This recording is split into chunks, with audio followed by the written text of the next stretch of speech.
Good morning, church.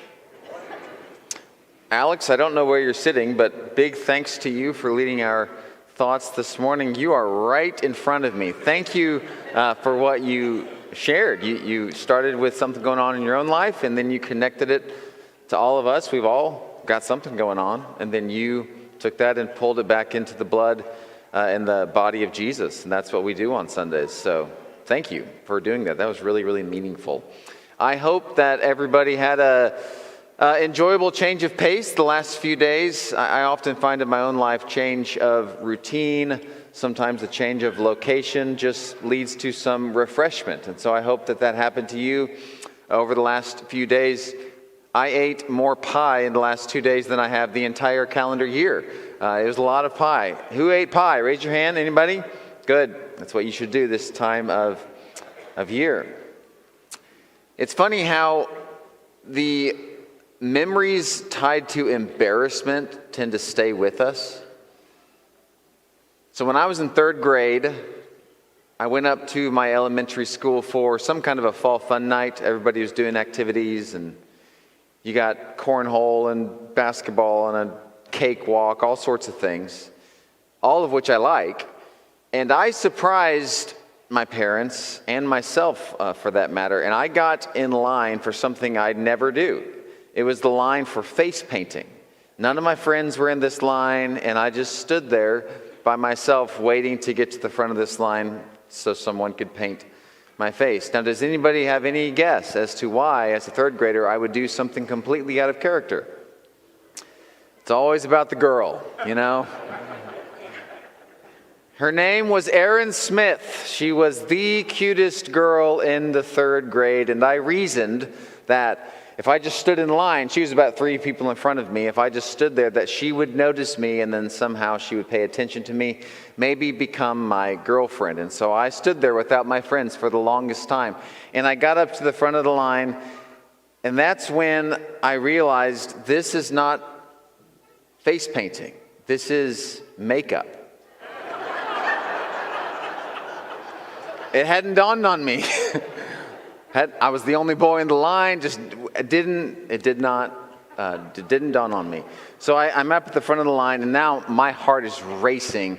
And there is this volunteer mom, and she's just looking at me, and she doesn't know what to put on my face, and I don't know what to do. I'm panicking. And you know, at that age, you don't realize what we now know as adults, like normal things. So I didn't realize that I could just say, oh, I was in this line by mistake. I'm just going to go to the next game. I could have said that, but I didn't know I could say that. I thought I was locked in. I was like, well, I got to do something here. And so in my panic, the only thing I could come up with was this. As a kid, I was and still am, I'm a huge Michael Jordan fan. And so I just asked this volunteer mom, I said, can you just write the word Chicago Bulls in red lipstick on my forehead? And so she did. She wrote Chicago Bulls on my forehead, and Erin Smith never became my girlfriend. But I learned early on this principle, we all know this to be true, to be liked by those that you like, you feel like you have to do what they do. This is just a principle in life. It applies to everybody. If you want someone to like you, then you want to talk like they talk, or you dress like they dress. And we do things like this all the time. We do these things subconsciously. The things that you say, the things that you don't say, the things that you wear, so much of that comes from you want to be liked by the people that you like. And so we talk about certain celebrities and politicians and entertainers in certain ways because we want people to like us. And then we talk about other celebrities and entertainers in other ways because we want another group of people to like us. I mean, how many of you have ever been in a social setting? You don't have to raise your hand. Actually, no, I do want you to raise your hand on this. This is going to make us all feel better. How many of you at some point in your life have been in a social setting and someone's made a joke and you have no idea what it means, but you just laugh along with it because that's what you're supposed to do? Okay, we all know what that feels like. To be liked by the people you like, you feel like you have to do what they do. Now, sometimes this can be a benefit or a blessing even from a spiritual perspective. For example, I'm a big proponent of 1 Corinthians 9. This is where Paul says, I've become all things to all people, so that by all possible means I can save some. And that's a great way to think about life. So you will take on some of the opinions or some of the practices of certain groups of people to relate to them so that you can tell them about Jesus. Like, that's a really, really good thing. So it's not like this principle is always bad all the time. However, there's a dark side to it. Sometimes Christians so desperately want to be liked by other people that they end up becoming just like the world around them, and so there's really no witness there.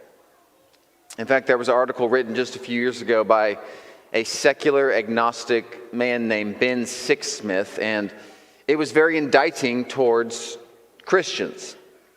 He made an eye-opening point. Here's what he says. I'm not religious, so it's not my place to dictate to Christians what they should and should not believe. Still, if someone has a faith worth following, I feel that their beliefs should make me feel uncomfortable for not doing so. But if they share 90% of my lifestyle and values, then there's nothing especially inspiring about them. And this last line is just really thought-provoking. Instead of me, as this secular agnostic, wanting to become more like them, it looks very much as if they want to become more like me. Whew, that's a scathing critique of Christianity from someone outside the Christian faith. So Ben is a secular agnostic, and his experience of Christians in his context is that they're basically just like he is. They're not that different from modern secular humanist culture. So in other words, they want to be liked by mainstream culture, and so they're going to do all the things that they need to do to fit in. So their language, their sexual ethic, their treatment of their enemies, their relationship to money and success, pretty much the same as everybody else. And so he's saying, why would I want to follow your faith if your faith already looks like my life? And he's right. Why would any non-Christian be compelled by a Christian if the Christian looks exactly like the non-Christian? So, here's the question I'd like to sit with today for a few minutes. What would you have to do to be the kind of Christian that would make non-Christians do a double take? So Peter apparently thought that this was possible. So he famously said in 1 Peter 2, live such good lives among the pagans that though they accuse you of doing wrong, they may see your good deeds and glorify God on the day that he visits us. So he's assuming that Christians would live their lives in a certain manner so that non-believers would look at them and do a double take. So it's possible to do this. Paul puts it very famously as well in Romans chapter 12 when he says this, do not conform to the pattern of this world, but be transformed by the renewing of your mind. So two opening comments about this particular verse. First, in any era, there will be a worldly pattern at odds with a righteous life. So in the first century, it was a host of things. It was the unchecked power of Caesar and the Roman Empire. It was the unrestrained sexual practices of the culture at large, which harmed in many ways women and children more than others. It was the blind eye turned towards the vulnerable in that era. So they had this pattern of the world which was at odds with the life of Christ. And it's the same with our world today. Every era has this tension. So in our world today, there's a host of examples.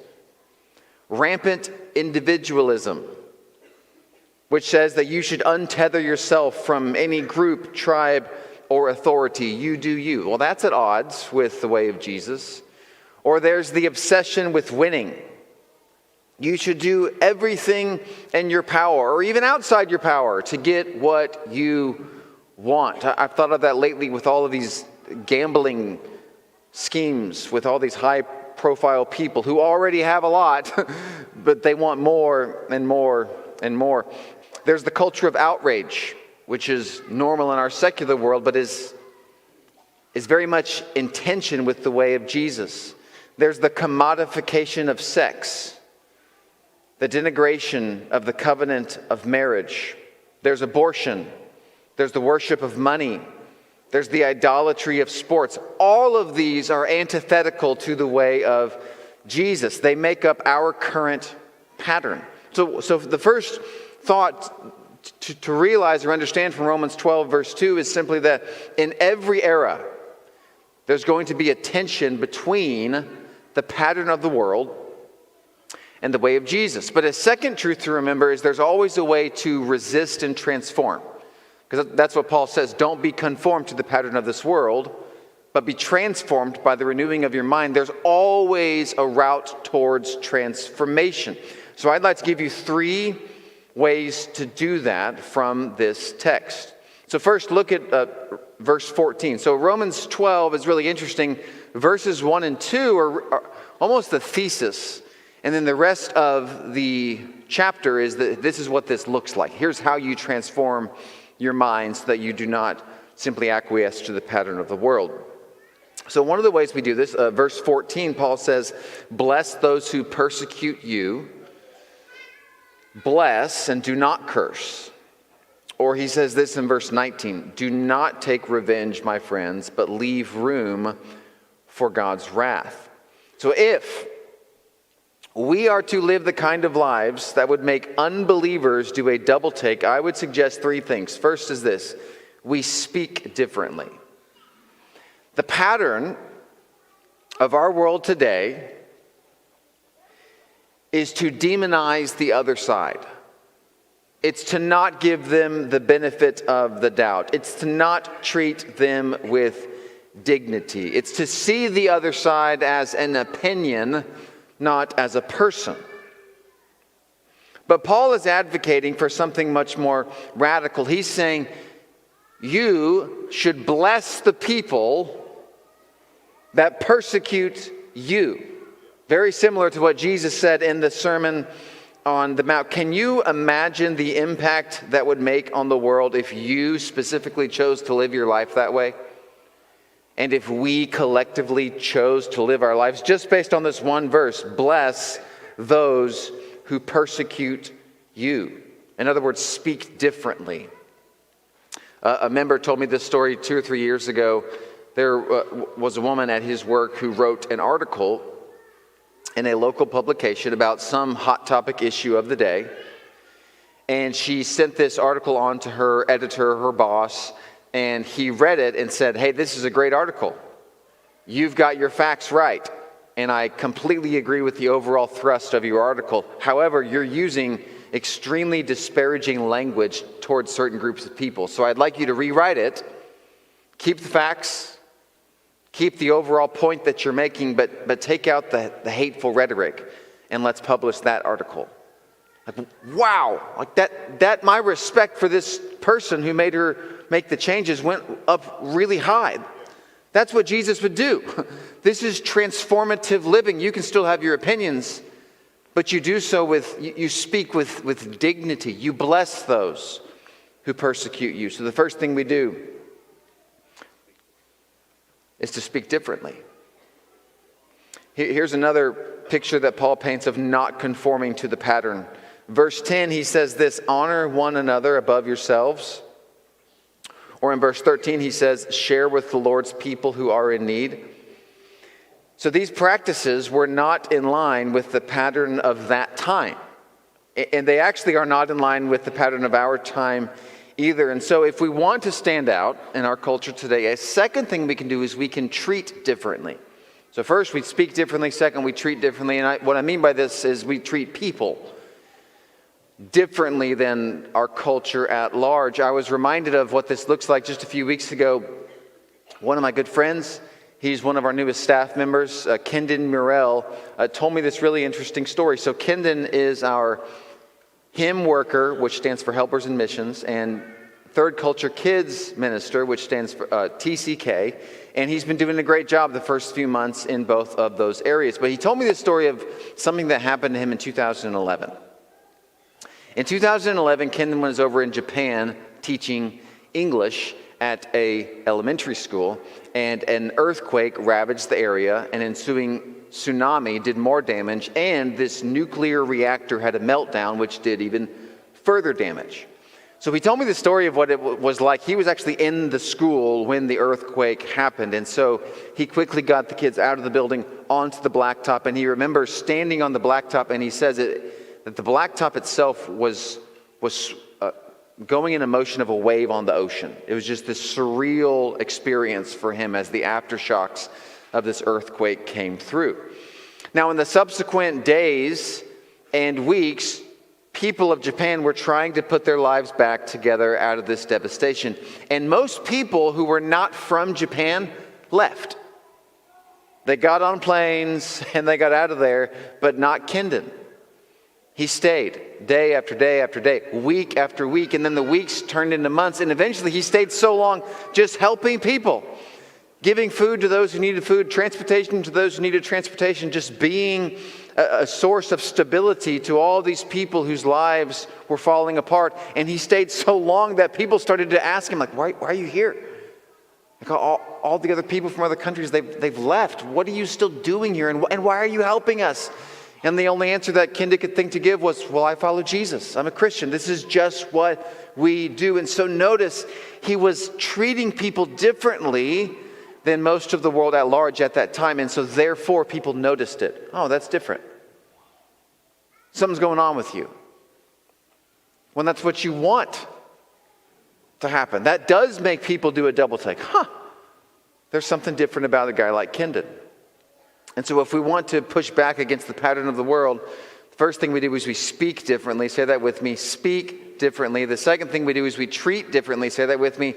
Treat differently. The third thing we do, it also comes from Romans, but I want to read you two verses. They're not from Romans 12. This is more just the overall thrust of the letter. First verse I want to read you is from the very opening paragraph where Paul lays out where he's going with the letter. And he writes this: Jesus, this is a long paragraph about Jesus, but this one part's really important.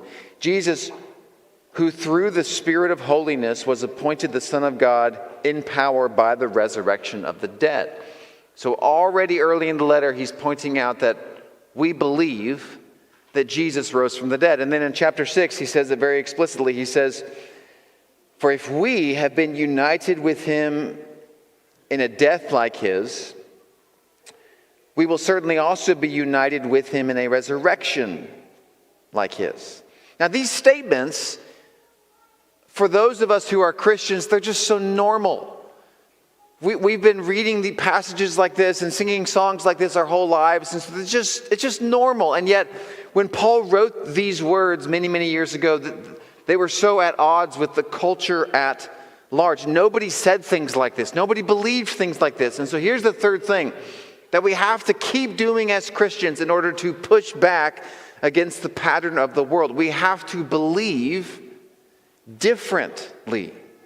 So Paul is saying here that following Jesus is not just about being good and doing nice things and being a good person. That's important.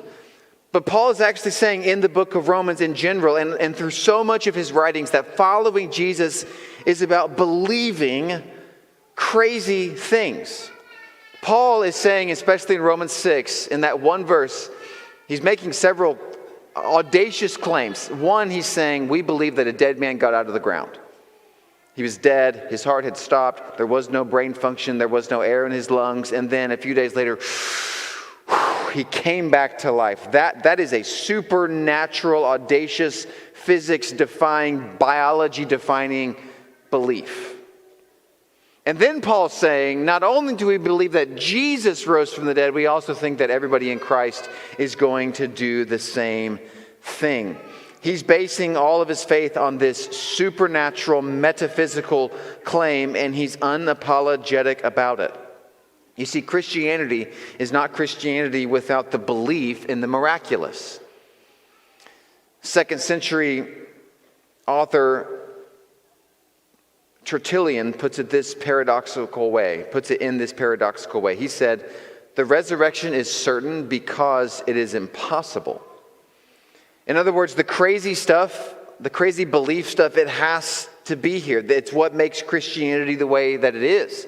Now, all throughout history, there have been streams of thought that have pushed back against this, that have tried to say, well, we like Jesus and we like his teachings, but we really don't want to do any of the miraculous stuff.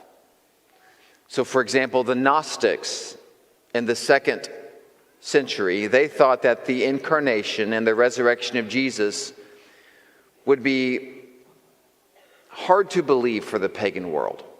And so they just said, let's put them to the side and reinvent Jesus as a wise sage. Or you can fast forward to the Enlightenment, and those leaders thought that the Spirit and miracles and the resurrection of Jesus were simply too fantastical for the modern, sensible mind, and so they just ignored those passages. Thomas Jefferson famously cut those parts out of his Bible. And so the question is, how did those strains of Christianity fare? And historically, the answer is not well. To enjoy the fruits of Christianity without the roots of Christianity has not been sustainable. And so these strains of trying to push aside the audacious beliefs, they might be popular for a time, but they never carried the long-term impact or the cultural force that historic, orthodox, traditional, miraculous Christianity did. And so this exhortation from Romans 12:2 to not conform to the pattern of this world, one way of saying this is simply this: we must tether ourselves to the Spirit of God rather than the spirit of the age. We'll always be tempted to do that. You see, in every era, there's going to be trends and fads within Christianity to get with the times or to reinterpret this text or this doctrine in light of this modern person or event, and we simply have to be very discerning about these matters. William Engel put it really succinctly. This is not on the screen, but this is a really good quote. He said, "Whoever marries the spirit of the age, or of this age, will find himself a widower in the next." So rather than being whisked away by the popular tide of the day, it's important to remain passionate and focused upon the historic, peculiar, Newtonian physics defying pillars of faith. We must believe in the resurrection, in the incarnation, in the virgin birth, in the existence of spiritual beings, in heaven, in the Holy Spirit. Like all of this matters and all of this belongs. And if we give up these things, then we're simply acquiescing to the false spirit of our age. So here's a recent example to illustrate why belief in the miraculous is really important. So Tom Holland is arguably the most well-known historian on earth right now. Now, Tom Holland is also an actor that plays Spider-Man, very famous as well. There are two Tom Hollands. This is the one that is a historian. He's written a lot of books. He has one of the most listened to podcasts in the world right now called The Rest is History. So he is analytical historian. Well, earlier in his life, he wrote a book in 2012 called The Shadow of the Sword. And in this book, he took all the rigors of historicity and he applied them to the world religion of Islam. And in that book, he actually uncovers that a lot of the historical claims about Muhammad or the Quran are not necessarily the most sustainable when it comes to modern scrutiny. And so he wrote this book, and then a lot of people reacted to it. And some of the people that reacted to it that didn't like it said, hey, you would never do that to your childhood faith, Christianity. Like, you would never take all the rigors of modern historicity and apply them to Christianity. And so he thought to himself, that's a good point. I guess I should do that if I'm going to be authentic as a historian and as an author. And so he did. He spent years studying Christianity just from this historical lens, and then he wrote this enormous book called Dominion about Christianity. And in Dominion, he says a lot of things. One, just interesting side note, the manuscript claims and the evidence of all manuscripts with the New Testament especially are incredibly verifiable and incredibly strong comparatively to other world religions like Islam or others. So that's one of the things he talks about. But overall, the thesis of the book Dominion is actually this. It's that every modern impulse towards benevolence to the poor, or lifting up the vulnerable or the sick, or loving children, like any of that, any instinct towards human rights in the whole world traces back to Jesus. All of it comes from the Jesus movement. And so there's no hospital, there's no educational system, there's nobody that ever wakes up and wants to go help someone who's down and out on their luck. Nobody who ever helps a child or a sick person that can't trace that impulse back to the Jesus movement. Like he actually, right, he's astonished because it didn't come from Rome. It doesn't come from secularism or from atheism. It actually all comes from Christianity. So it's this amazing book. That's his main thesis.